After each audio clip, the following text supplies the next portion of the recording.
ওমর রমজানের ওই রোজার শেষে এলো খুশির ঈদ। তুই আপনাকে আজ বিলিয়ে দে সব আসমানি তাগিদ। আসসালামু আলাইকুম ভিউয়ার্স, আমি শারমিন আক্তার। আজকে নতুন একটি ব্লগ নিয়ে হাজির হলাম আপনাদের সাথে। ইফতারের পরপরই শুনি সৌদিতে ঈদ। তা আমি তো মনে করেছি যে হাতে 1-2 দিন সময় আছে, আমার যে কাজগুলো বাকি আছে আমি সেগুলো করে ফেলবো। বাট এখন একদমই সময় নেই, তাই ঘর-টর ঝাড়া দিচ্ছি সকালবেলায়। অবশ্য রমজানের আগে আগে ঘর তারপরে সব কিছু গুছায় রেখেছিলাম, জানালা এগুলো সব ঝাড়া দিয়ে রেখেছিলাম। তারপরও যেহেতু আমাদের বাসাটা একদম রাস্তার সাথে, অনেক ধুলাবালি পড়ে, তাই কিছুদিন পরপরই ঝাড়া দিতে হয়। আর তাছাড়া মাকড়সার জাল থাকলে ঘরে ফেরেস্তাও আসে না, কিছুদিন পর পর মাকড়সার জালগুলো ভেঙে দিই আমি চেষ্টা করি প্রতিদিনই ঘর ঝাড়ু দেওয়ার সময় ঝাড়ু দিয়েই মাকড়সার জালগুলো ভেঙে দেওয়ার জন্য।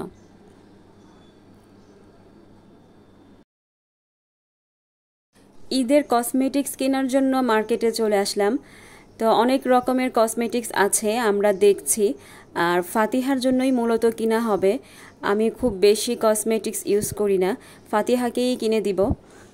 তো আমরা দেখি কি কি কসমেটিক্স কেনা যায়। আমি অবশ্য লিস্ট করে এনেছি যে কি কি কসমেটিক্স লাগবে, কেননা যে কোনো জিনিসই লিস্ট করে আনলে মানে অনেক সাশ্রয়ী হয়। তা না হলে উল্টাপাল্টা অনেক কিছু কিনে ফেলি। আমি আবার অনেক হিসেবি বলতে মিতব্যয়ী বলতে পারেন। আসলে মেয়ে বলতেই তারা সাজুগুজু করবে, তারপর বিভিন্ন ধরনের কসমেটিক্স কিনবে, এটাই স্বাভাবিক। তো ফাতিহার জন্য ব্যাগ, কসমেটিক্স অনেক কিছুই কিনেছি, আপনাদেরকে এখন দেখাবো কি কি কিনলাম। আইশ্যাডো বক্সটা অর্ডার করেছি অনলাইন থেকে। তা ফাতিহা আইশ্যাডো বক্সটা দেখে অনেক খুশি হয়েছে। ও আমাকে থ্যাঙ্কস দিতে দিতে একদম হয়রান করে ফেলছে। এখানে আছে আইশ্যাডো অনেক কালারের, হাইলাইটার আছে, ব্লাশার আছে। আইশ্যাডো বক্সটা অনেক সুন্দর।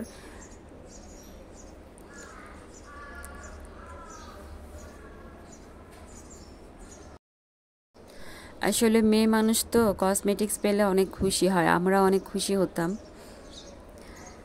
তো এই ফাউন্ডেশনটা নিয়েছি আমার জন্য, ফাতিহাকে এটা ইউজ করব না, ফাতিহাকে জাস্ট ফেস পাউডার দিয়েই সাজিয়ে দিব, খুব বেশি কসমেটিক্স ওকে দিব না। 2টা লিপস্টিক কিনেছি, একটা মেরুন কালার আর একটা হালকা পিঙ্ক কালার। মেরুন কালারটা ফাতিহার ড্রেস তো মেরুন, তাই মেরুন কালার কিনেছি। কাজল কিনেছি,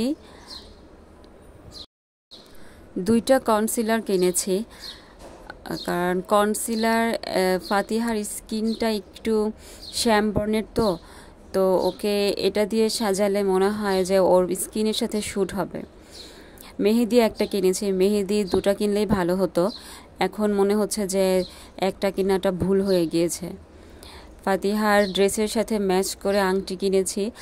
আমি আংটি নর্মালি পরি না, গোল্ড ছাড়া, গোল্ডের একটা আংটি পরে থাকি, কিন্তু এবার কেন যেন মনে হলো যে একটা কিনি। আর আইলাইনার কিনে ফেলেছি ওর জন্য একটা, আইলাইনারটা অনেক ভালো। ওর হাতের জন্য ব্রেসলেট আর চুড়ি কিনেছি। তো ব্রেসলেটের চেয়ে আমার চুড়িটাই বেশি ভালো লেগেছে, স্টোনের চুড়ি। ছোট মানুষ তো, হাতগুলো ছোট ছোট, মনে হচ্ছে যে ভালো লাগবে চুড়িগুলো পরলে। এই ব্যাগটাও কিনেছি, এই ব্যাগের মধ্যে আবার অনেকগুলো কালার ছিল, কিন্তু এই কালারটাই আমার ভালো লেগেছে। অবশ্য ফাতিহা শুধু ঈদের দিনই ব্যাগ ইউজ করে, ওর জন্য যেসব ব্যাগ কিনি এরপর থেকে সব আমার হয়ে যায়, ব্যাগ আমার হয়ে যায়, আমিই ব্যবহার করি।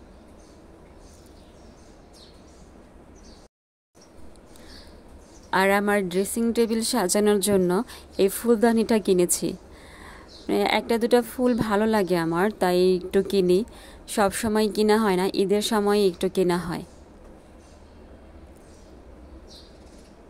আর এটা কিনেছি মশলা রাখার জন্য, যেহেতু ঈদ, তো আমি পাটায় বেটেই মশলা খাই, কিন্তু ঈদের সময় একটু ব্লেন্ডার করতে হয়, তার জন্য বক্স কিনে ফেলেছি।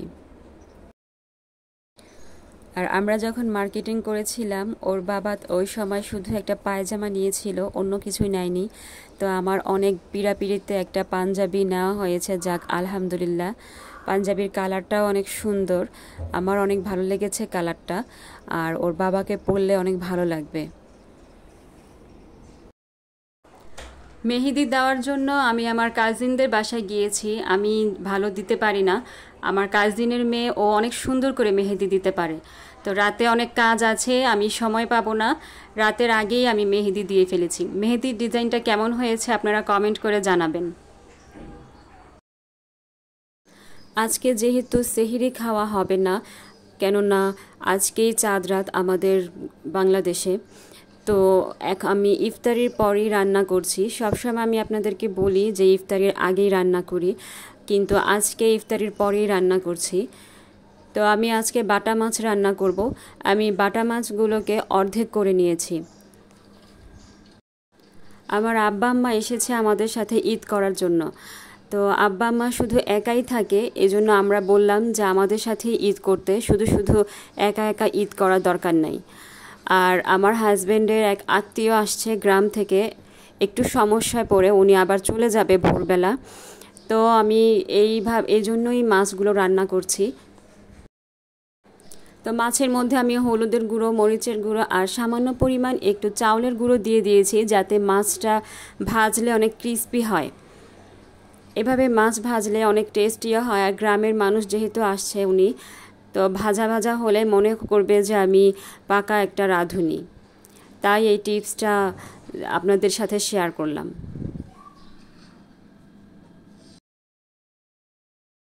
গরম তেলের মধ্যে সামান্য একটু হলুদের গুঁড়া দিয়ে দিলে তাহলে মাছ ভাজাটা নিচে দিয়ে লেগে যায় না।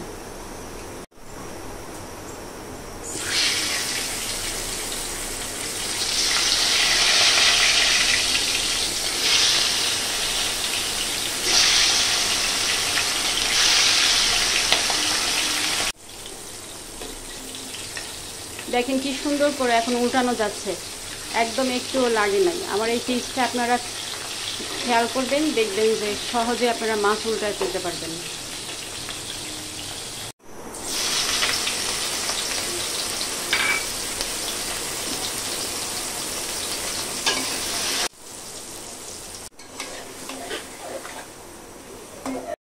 তো আমি আজকে টমেটো দিয়ে আলু দিয়ে রান্না করব।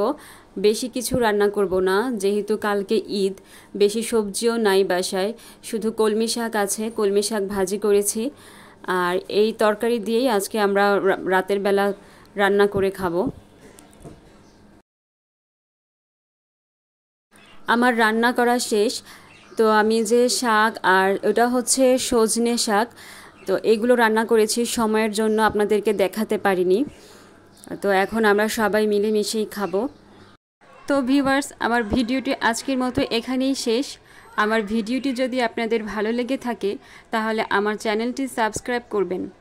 আল্লাহ হাফেজ, ঈদ মোবারক।